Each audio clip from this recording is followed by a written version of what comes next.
ఇహైకస్తం జగత్కృష్ణం పశ్యాచ్య సచరాచరం మమ దేహే గుడాకేశా యశ్చాన్యద్రష్టుమిచ్ఛసి.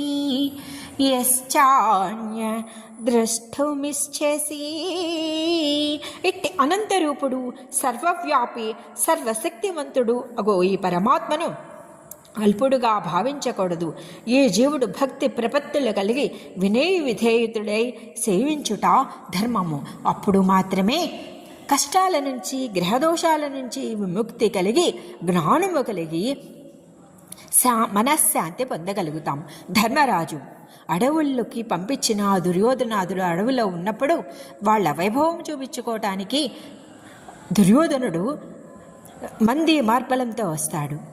కోయవాళ్లతో గొడవ పెట్టుకుంటాడు. అప్పుడు కోయవాళ్ళు వీళ్ళందరినీ కట్టేస్తారు. అప్పుడు ధర్మరాజే రక్షించవలసి వస్తుంది.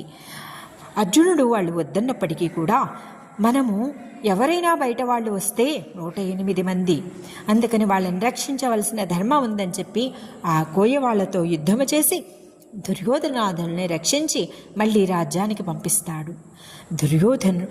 ధర్మరాజు అజాత శత్రువు, అందుకని మోక్షానికి చేరుకోగలిగాడు. ఎవ్వరూ చేరుకోలేకపోయినా.